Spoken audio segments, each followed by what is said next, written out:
नमस्कार, स्वागत है आपका कशिश न्यूज में और आपके साथ मैं हूं करिश्मा। इस वक्त की बड़ी खबर के साथ शुरुआत करेंगे रांची से, जहां सीपीआई नियुक्त बता दें कि सिपाही नियुक्ति में होमगार्ड कोटे को लेकर यानी दायर क्वासिंग याचिका पर झारखंड हाई कोर्ट में सुनवाई हुई। वह chief justice doctor Ravi Ranjan और जस्टिस सुजीत नारायण प्रसाद की खंडपीठ ने सुनवाई की।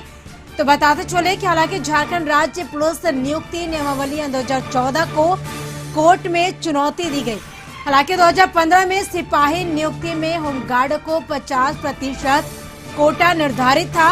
लगभग 7,000 पद पर 3,546 पद होमगार्डों के लिए आरक्षित था, जहां सामान्य कोटे से अधिकतम की नियुक्ति हुई है।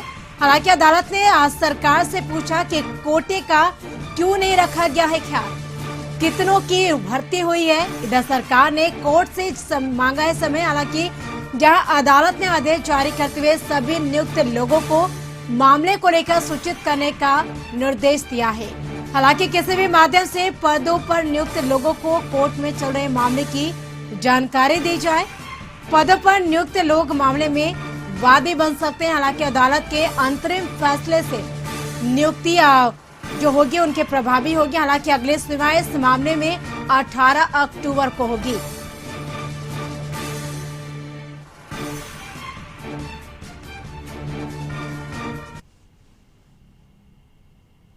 तो बुलेटिन की शुरुआत कर बता दें कि हालांकि शिलान्यास को लेकर जिस तरह से सियासत जारी है, हालांकि पेयजल और स्वच्छता विभाग का पलाजोरी वृद्ध यानी जलापूर्ति योजना का बीजेपी विधायक रणधीर सिंह ने उद्घाटन किया।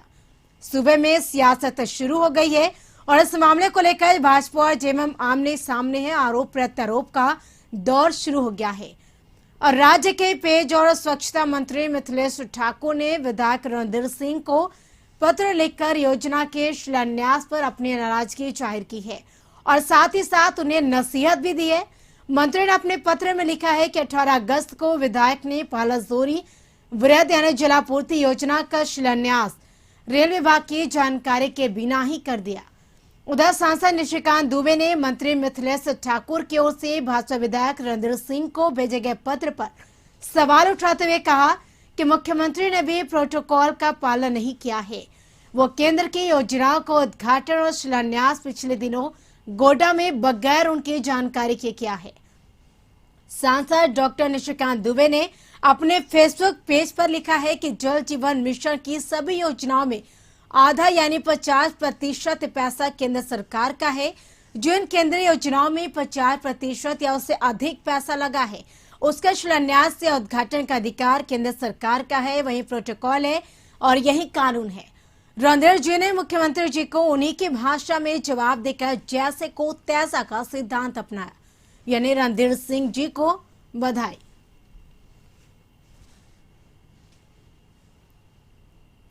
तो उधर मंगलवार को देवघर के एम्स के ओपीडी का ऑनलाइन उद्घाटन होने वाला है। बीजेपी अध्यक्ष जेपी नड्डा ऑनलाइन ओपीडी सेवा का उद्घाटन करेंगे, लेकिन इस उद्घाटन समारोह में देवघर विधायक नारायण दास को आमंत्रित नहीं किया गया है। देवघर विधायक को ना तो इसकी सूचना दी गई है और ना ही उद्घाटन समारोह के कार्ड पर विधायक का नाम ही अंकित किया गया है।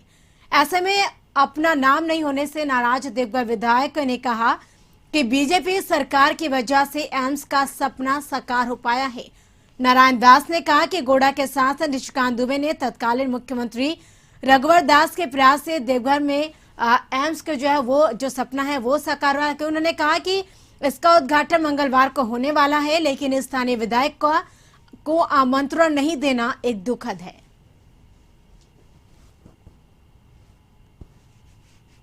के बाद यहाँ के सांसद ने भी आवाज उठाया और यदि रघुवर दास जी मुख्यमंत्री नहीं रहते और झारखंड में भाजपा की सरकार नहीं होती तो स्थानीय जनप्रतिनिधियों के द्वारा हमेशा कहा जाता था कि ये दुमका में बनना चाहिए, ये बिहार बॉर्डर पर बनना चाहिए। लेकिन अपनी सरकार थी, प्रयास करके बाबा बैद्यनाथ की नगरी में एम्स का आना संभव हुआ और कल इसका ओपीडी का उद्घाटन हो रहा है। उत्तर प्रदेश के भाजपा से राज्यसभा सांसद डॉक्टर जफर इस्लाम हजारीबाग पहुंचे और इस मौके पर मीडिया से बातचीत के दौरान उन्होंने कहा कि केंद्र सरकार पेट्रोल और डीजल के दामों में कमी करने की कोशिश कर रही है और जल्द ही लोगों को इसका असर भी देखने को मिलेगा। उन्होंने कहा कि कोरोना के चलते कई सारी चीजें बंद हो गई थी और सरकारी खजाने पर भी बहुत ज्यादा बोझ पड़ गया था, जिसके चलते पेट्रोल और डीजल के दामों में बढ़ोतरी हुई है। उन्होंने कहा कि केंद्र सरकार महंगाई को भी काबू करने में लगी है और तिलहन और दालों की कीमतों में भी जल्द ही गिरावट देखने को मिलेगी। और इस दौरान उन्होंने झारखंड सरकार पर कई तरह के आरोप लगाए हैं। जो है वो टेम्पररी महंगाई पर थोड़ा सा अपवर्ड प्रेशर था, प्रोडक्शन बंद हो गया था, जो सप्लाई चेन डिस्ट्रप्शन हो गया था, उस कारण से थोड़े जो है वो महंगाई दर में आपको वृद्धि दिखी थी। अगर आप पिछले 7 साल का इतिहास देखें और उसका वेटेड एवरेज निकालें तो महंगाई जो है दर जो है वो जो CPI इंडेक्स बोलते हैं वो 4% से नीचे आती है, लेकिन फिलहाल जो है पहली बार वो 6% से ब्रीच किया था। इस महीने की जो महंगाई दर आई वो कम आई है, 5.52 के आसपास आई है। और आगे आने वाले दिनों में चूंकि लॉकडाउन खत्म हो गया है, इकोनॉमिक एक्टिविटीज शुरू हो गई, डिसरप्शन अब नहीं के बराबर है, तो सारी चीज स्मूथ चलने लगे। तो मुझे लगता है कि जिस तरह से फोरकास्ट आया है कि महंगाई कम हो गई और सीजनल फैक्टर की वजह से जो सब्जियों के दाम बढ़ गए थे, ये बढ़ गए थे, वो भी कम हो गया। तिलहन का दाम कम हुआ है, दलहन का दाम कम हुआ है और आगे आने वाले दिनों में तिलहन दलहन सबका दाम कम होगा।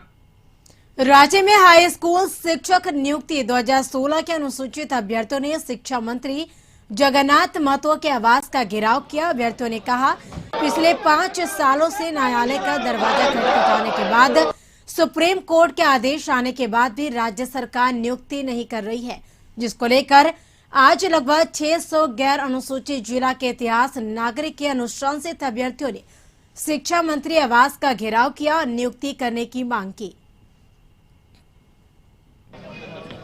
और जल्द आप लोगों की नियुक्ति करा दी जाएगी, लेकिन फिर भी अभी तक उस पर 1.5-2 महीना हो गया सुप्रीम कोर्ट के ऑर्डर का भी, मगर फिर भी हम लोगों की नियुक्ति को आगे नहीं बढ़ाया जा रहा और फाइल को जिला नहीं भेजा जा रहा है। हम लोग आज यहाँ शिक्षा मंत्री श्री जगन्नाथ महतो जी से ये बोलने के लिए आए हैं, आग्रह करने के लिए आए हैं कि हम लोगों का जो फाइल है वो जिला भिजवा दिया जाए और हम लोगों की नियुक्ति। राज्य के प्रदेश यानी RJD कार्यालय में प्रदेश युवा राजद की ओर से अभिनंदन समारोह का आयोजन किया गया, जहां राष्ट्रीय जनता दल झारखंड प्रदेश के नव मनोनीत प्रधान महासचिव संजय प्रसाद यादव और संसदीय बोर्ड के अध्यक्ष सुरेश पासवान को पार्टी नेता और कार्यकर्ताओं ने फूल माला पहनाकर स्वागत किया। इस मौके पर बड़ी संख्या में कई जिलों से आए हुए कार्यकर्ता कार्यक्रम में मौजूद थे। वहीं दोनों नेताओं ने पार्टी सुप्रीमो लालू प्रसाद यादव का आभार जताया, साथ ही झारखंड में पार्टी को मजबूत करने की बात कही। आदरणीय नेता लालू प्रसाद यादव जी को, आदरणीय नेता तेजस्वी जी को, जिन्होंने बहुत बड़ी जिम्मेवारी हमारे दोनों आदमी के कंधे पे दिया है और इसको हम कोशिश करेंगे कि जमीन पर कैसे रूबरू इसको हम लोग जो है उतारें और अपने संगठन को मजबूत करें, ताकि संगठन है, पार्टी है, तभी हम हैं। और जो क्वेश्चन आपने किए जनगणना के विषय में, ये आपको पता होगा कि हमारा नेता, प्रतिपक्ष के नेता आदरणीय तेजस्वी यादव जी जिस तरह से विधानसभा में सभी दल को गोलबंद कर और प्रधानमंत्री से समय लेने का काम किया मुख्यमंत्री जी के माध्यम से। देवघर जिले में साइबर अपराधियों का मकर जाल इस कदर फैला है कि पुलिस डाल तो साइबर अपराधी पात। देवघर पुलिस ने साइबर अपराधियों पर नकेल कसने के लिए लगातार कार्रवाई कर रही है। इसी कड़ी में साइबर DSP नेहा बालक की अगुवाई में टीम बनाकर पत्थरडार थाना इलाके के अलावा करो, पालासदोरी और सारण थाना क्षेत्र में छापेमारी की गई, जहां से पुलिस ने 14 साइबर अपराधी को गिरफ्तार किया। गिरफ्तार किए गए 14 साइबर अपराधियों के पास से देवघर पुलिस ने 25 mobile phone, 52 SIM card, 2 chequebook, 2 cash book, 2 passbook और 1 लैपटॉप बरामद किया है। पुलिस ने जानकारी देते हुए कहा कि इन साइबर अपराधियों के बारे में लगातार गुप्त सूचना मिल रही थी, जिसके बाद टीम बनाकर छापेमारी अभियान चलाया गया, जिसमें 14 साइबर अपराधी गिरफ्तार किए गए।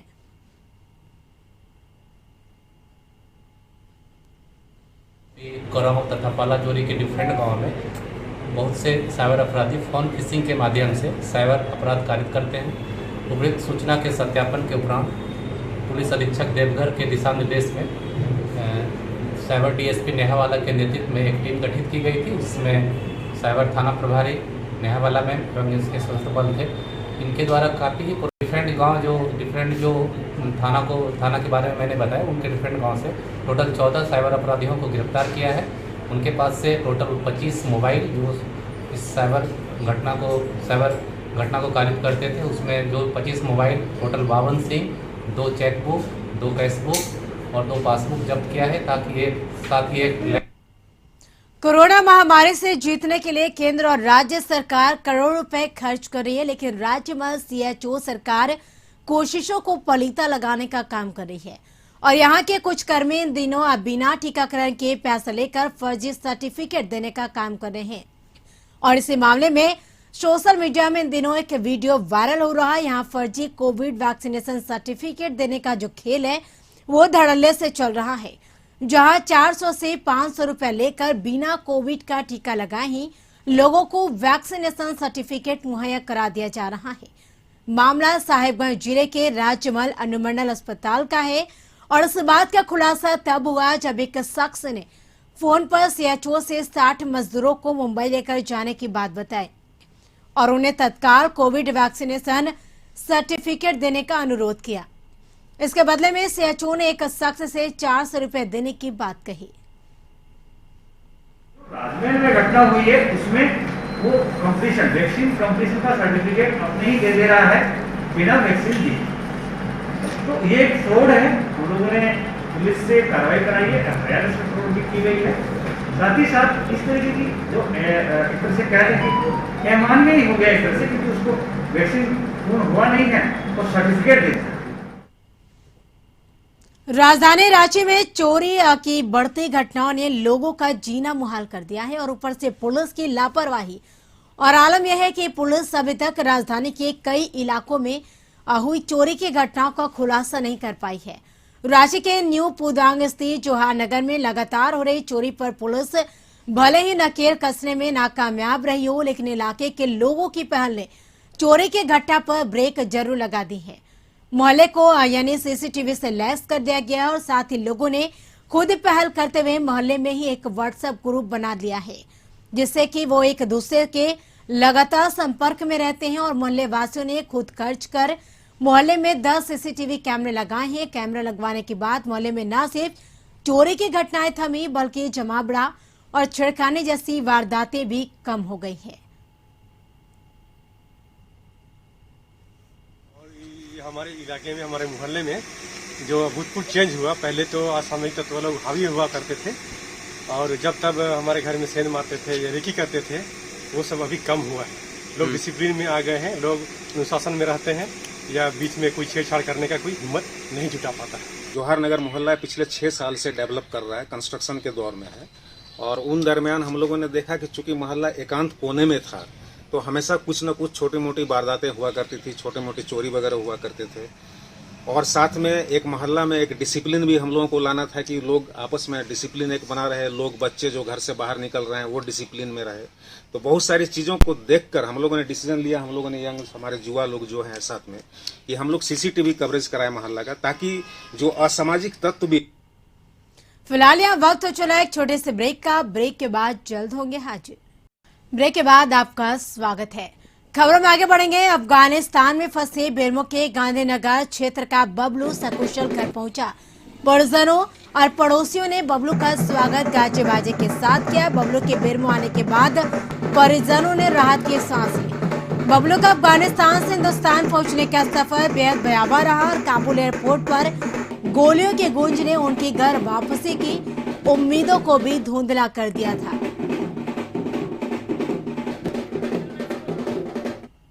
वापस आ गए जी। अपने सरकार को, जो माननीय प्रधानमंत्री और अपने झारखंड राज्य के मुख्यमंत्री को और अपने मीडिया कर्मी को, सबको मैं नमन करता हूं कि वहां बोलने से ज़्यादा प्रॉब्लम था हम लोग को, उस चीज़ को क्या बताएं। जी बच के आ गए वहाँ 24 आवर वहाँ गोलियों की तड़तड़ाहट के हम लोग को जीना पड़ रहा था। और तालिबान वाले भी हमारे रूम पे आए थे। देवघर बाबा मंदिर को खुलवाने और बिहार झारखंड की सीमा पर से पाबंदी हटाने की मांग को लेकर पंडा धर्मरक्षिणी सभा के जो अध्यक्ष है सुरेश भारद्वाज ने एक प्रतिनिधि मंडल के साथ देवघर डीसी से मुलाकात की। काफी देर तक लंबी बैठक करने के बाद देवघर डीसी ने तत्काल प्रभाव से बिहार झारखंड की सीमा दुम्मा और खोरी पालन से पाबंदी हटाने के आदेश दे दिए हैं। देवघर डीसी मंजुनाथ भजंत्री ने कहा कि देवघर बाबा मंदिर के पुजारियों की प्रतिनिधि मंडल से चर्चा हुई और सीमा को खुलवाने की पहल कर दी गई है, जबकि मंदिर को खोलने को लेकर एक रिपोर्ट मुख्यमंत्री को भेजा जा रहा है। मंदिर खुलवाने को लेकर अंतिम निर्णय आपदा प्रबंधन विभाग करेगा। वहीं पंडा धर्मरक्षिणी सभा के अध्यक्ष सुरेश भारद्वाज ने जानकारी देते हुए कहा कि बॉर्डर को तत्काल खोल दिया गया है और मंदिर खुलवाने को लेकर प्रक्रिया शुरू कर दी गई है। सुरेश भारद्वाज ने कहा कि इनका एक प्रतिनिधि मंडल इसी हफ्ते मुख्यमंत्री से रांची में मुलाकात करेगा और आपदा प्रबंधन विभाग से आग्रह करेगी कि वह मंदिर में 2000 से 4000 तक की संख्या में भक्तों को एंट्री करने की इजाजत दे। और इसके साथ उन्होंने कहा कि फिलहाल बॉर्डर को खोले जाने से 20 से 30% तक बाजार में रौनक वापस आ जाएगी। जो मूल काम है, सबसे बड़ा काम, तो मंदिर खोलने के लिए उपायुक्त साहब के माध्यम से हम लोगों ने एक तैयारी की, प्लान बनाया है और उपायुक्त महोदय ने भी बना करके एक प्लानिंग और 2 से 4 हज़ार यात्री से प्रारंभ करते हुए रांची के लिए एक भेज दिया, रिपोर्ट अभी भेज रहे हैं। यहाँ के तीर्थ पुरोहित समाज और पंडा धर्मरक्षिणी सभा के सभी गणमान्य लोग आके जो समस्याएं हैं उनके बारे में हम लोगों को अवगत किया है और हम लोग भी सहमत है और इसके संबंध में पत्राचार करेंगे सरकार के साथ। और बॉर्डर जो है हम लोगों ने स्पेशल अरेंजमेंट्स इसलिए किया था कि सावन में अनजाने में अचानक ज़्यादा लोग ना आए और कांवर, तो उसके लिए हम लोगों ने बनाए थे। लेकिन अब सावन ख़त्म हो चुकी है तो जो नॉर्मल जो कोविड टेस्टिंग के लिए जो हम लोग बॉर्डर में जो काम करते हैं अब वही होगा सिर्फ, और जो स्पेशल एनफोर्समेंट जो हम लोग करवा रहे थे सावन में वो तत्काल प्रभाव से हम लोग ऑलरेडी अपने ऑफिसर्स को डायरेक्शंस दे रहे हैं कि उसको। उधर स्वास्थ्य मंत्री बन्ना गुप्ता के मेडिकल प्रोटेक्शन बिल को स्वीकृत करने के विरोध में अल्बर्टिका चौक पर जन स्वास्थ्य संघर्ष मोर्चा के लोगों ने बिल की कॉपी जलाई। मोर्चा के सदस्यों का मानना है कि मेडिकल प्रोटेक्शन बिल नहीं, एक कॉर्पोरेटिव घराने को बचाने के लिए बिल लाया जा रहा है, जिसका हम विरोध करते हैं। मेडिकल के इलाज के लिए जन स्वास्थ्य नीति बनाना होगा। और पिछली जो सरकार थी झारखंड में, रघुवर की सरकार, वो भी इसे ला नहीं सकी, लेकिन हमारे जल जंगल जमीन की सरकार ने इसे फ्लोर में लाने की कोशिश कर रही है। इसका हम लोग विरोध कर रहे हैं। हमें ये पता नहीं चलता है कि जो धरती वाले भगवान जिसे हम लोग डॉक्टर कहते हैं, उसको सुरक्षा क्या चीज की चाहिए। धनबाद में आईटीआई की परीक्षा में देरी होने से नाराज छात्रों ने रणधीर वर्मा चौक पर प्रदर्शन किया। प्रदर्शन करे छात्रों का कहना है कि उनका सत्र 2018 और 20 का था, लेकिन 3 साल से अधिक समय बीत जाने के बाद भी उनका सत्र पूरा नहीं हुआ। डीजीटी की तरफ से बार बार परीक्षा की तारीख दी जाती है और तारीख को आगे बढ़ा दिया जाता है। यह सिलसिला काफी दिनों से जारी है। ऑफलाइन दिए थे एग्जाम, सेकंड ईयर भी ऑफलाइन भी देना चाहते हैं, ऑनलाइन कर दिया सेकंड ईयर में। सेकंड ईयर में ऑनलाइन के बारे में इतना जो हमें ही नहीं है। कितने छात्र लोग हैं आप लोग? 12 जो है, 12 टोटल मिलाकर 12 से अभी नहीं आया सब। तो क्या आप लोग मांग चाहते हैं? मांग चाहते हैं जल्द से जल्द। पिछले 24 घंटे में झारखंड में मानसून सामान्य रहा है और सबसे अधिक बारिश राजमहल में हुई, जहां 50 मिलीमीटर बारिश रिकॉर्ड की गई है। अधिकतम तापमान की बात करें तो 37.6 डिग्री देवघर में रिकॉर्ड की गई है। वहीं अगले 5 दिनों का मौसम पूर्वानुमान की बात करें तो आने वाले 5 दिनों में कई जगहों पर हल्की से मध्यम दर्जे की बारिश देखने को मिल सकती है। वहीं राज्य में भारी बारिश की कोई भी चेतावनी नहीं है। पिछले 24 घंटों में झारखंड में मानसून सामान्य ही रहा है और जो सबसे अधिक बारिश 50 मिलीमीटर राजमहल साहिबगंज में रिकॉर्ड किया गया है और जो सबसे अधिक अधिकतम तापमान की बात करें तो 37.6 डिग्री सेल्सियस देवघर में रिकॉर्ड किया गया है। और सिनेप्टिक फीचर की बात करें तो अभी कोई खास सिनेप्टिक फीचर नहीं है, सिर्फ मानसून ट्रफ ही है जो। बागमारा में मिठाई की दुकानों में मिलावटी की शिकायत के बाद दुकानों में छापेमारी की गई। ताजा मामला कतरास का है, जहां पे धनबाद नगर निगम के फूड इंस्पेक्टर और जिला फूड अफसर की संयुक्त टीम ने गुप्त सूचना के आधार पर दुकानों में छापेमारी की। हम लोग सॉस का छापेमारी की, वहाँ पे हमने सैंपल जब्त किया है।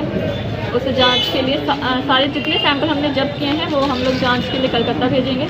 इसके अलावा मिठाइयों की दुकान पे हमें बहुत बुरी स्थिति मिली है। यहाँ पे जैसा कलर यूज़ कर रहे हैं, जो भी लड्डुओं में या जो मिठाइयाँ ये बना रहे हैं उसमें जो कलर का प्रयोग कर रहे हैं वो सिर्फ इंडस्ट्रियल यूज़ के लिए है। कामधेनु नाम का ये है, कामधेनु के नाम से बिकता है ये कलर, तो इसको यूज़ नहीं करना है। बट जितने हमने मिठाइयों की दुकान में छापेमारी की। पलामू के डाल्टनगंज में गढ़वा पुलिस की टीम ने कार्रवाई करते हुए करोड़ों का घोटाला करने वाले एक पोस्ट मास्टर कामेश्वर राम को गिरफ्तार किया। पोस्ट मास्टर पर अलग अलग डाकघरों में काम करते हुए 3 करोड़ से अधिक का घोटाला करने का आरोप है। गढ़वा पुलिस और सीबीआई को इसकी जानकारी मिलने के बाद अलग अलग मामला दर्ज किया गया है। कामेश्वर राम पर डाकघर के ग्राहकों के आवर्ती खाता से प्रथम भुगतान के बाद फर्जी तरीके से अलग अलग तारीखों में फिर से भुगतान करने का आरोप है। वहीं जांच में पाया गया कि कामेश्वर राम सैकड़ों ग्राहक जो आरडी खाते में रुपया जमा कर रहे थे और उन जमाकर्ताओं की राशि भी गायब कर रहा था। और इस मामले में तत्कालीन सहायक डाक अधीक्षक ने गढ़वा में कामेश्वर राम पर सरकारी राशि के गबन का आरोप लगाते हुए एक एफआईआर दर्ज करवाया था। और एफआईआर में कामेश्वर राम पर डाकघर के आरडी लेजर को भी गायब करने का आरोप लगाया गया है। राज्य में बढ़ते अपराध, नक्सलवाद, रोजगार, किसानों की समस्या जैसे मुद्दों को लेकर आज भाजपा अल्पसंख्यक मोर्चा की ओर से राज्यपाल को ज्ञापन सौंपा गया। और इस मौके पर भाजपा अल्पसंख्यक मोर्चा प्रदेश अध्यक्ष अनवर हयात ने कहा कि राज्य की जनता हेमंत सरकार से त्रस्त है। अल्पसंख्यक समुदाय आज अपने आप को असुरक्षित महसूस कर रहा है। राज्य में बेरोजगारी, नक्सलवाद, अपराध चरम पर है। इस पर जल्द होगी, चूंकि झूठ की बुनियाद पर यह बनी सरकार न ही युवाओं को नौकरी दिया, इसने जो वादा किया था जन विरोधी सरकार के हर साल मैं 5 लाख युवाओं को नौकरी दूंगा, आज तक किसी को नौकरी नहीं दिया। बेरोजगार भत्ता के रूप में 7,000 रुपया प्रति माह युवाओं को दूंगा। झारखंड की जनता को 200 यूनिट बिजली फ्री दूंगा। गरीबों को आवास 3 लाख रुपए का आवास बना के मुफ्त में दूंगा। अभी तक किसी भी विकास के मामले में एक भी कोई भी ऐसा कार्य वो नहीं किया है।